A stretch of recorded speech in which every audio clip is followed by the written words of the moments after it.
Mirëmbrëma të gjithëve, sapo përmbyllëm mbledhjen e Komitetit të Emergjencave Civile në nivel qarku për qarkun e Shkodrës, mbas shpërndarjes detyrave në nivel kombëtar, vendosëm që të gjitha forcat dhe kapacitetet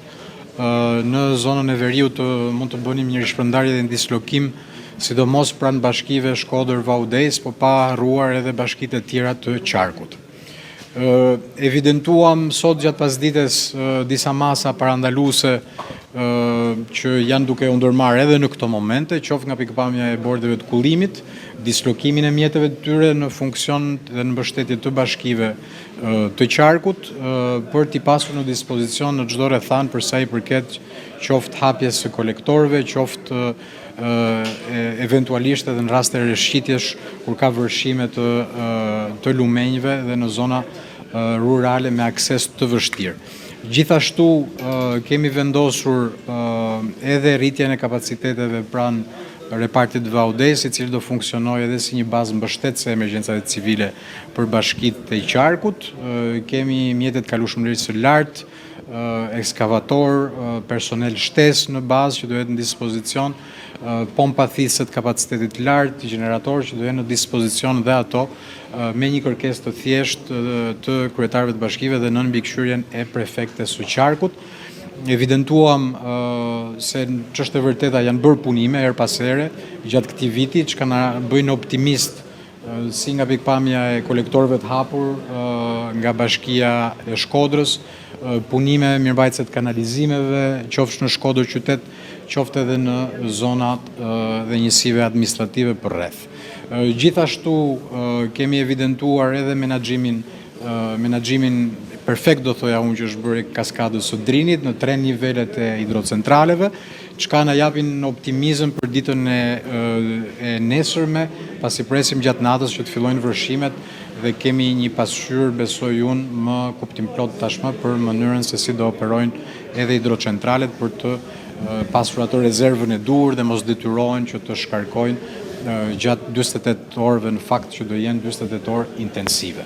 Këto nga pikpamja e çfarë akorduam sot, me pak fjalë rritjet gatishmërisë mjete, rritjet gatishmërive në personel dhe një infrastrukturë kullimi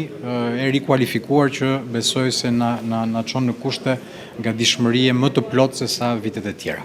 Pak ditë më parë pati një përmbytje në bashkinë e Vaudez nga Projtinës dhe vetë bashkia Vaudez bëri me dije që ka aplikuar disa herë për një projekt dhe nuk është miratuar, nuk është ndërhyrë. Jemi në fazën kur ka diçka konkrete, me qenë se kjo rreshje mund të rikthejmë përmbytjet në këtë bashki dhe së dyti për Shkodrën.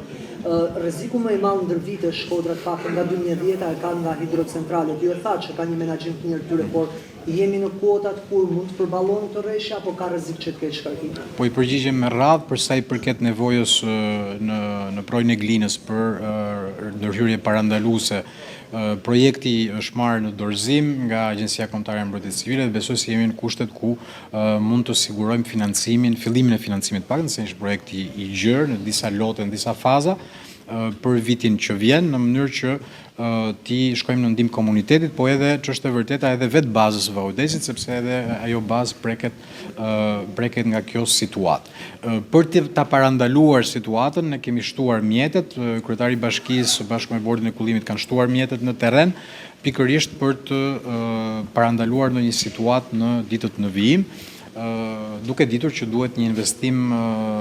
domethënës atje në mënyrë që të eliminohet si problematik tërësisht. Gjithsesi ne mbetemi në gatishmëri për sa i përket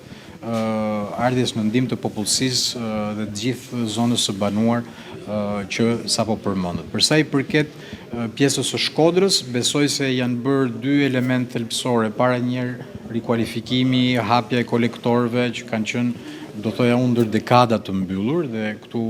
ja vlen të theksohet puna e mirë që është bërë nga Bordi i Rregullimit dhe nga Bashkia e Shkodrës në këtë drejtim, çka e vë qytetin në një pozitë më të favorshme. Menaxhimi i kaskadës e përmendët dhe ju, kemi qenë në kuota, do të thoja unë, optimale nga pikpamja e emergjencës civile, jo optimale detyrimisht nga pikpamja e prodhimit të energjisë, por tani është ajo pjesë e sezonit ku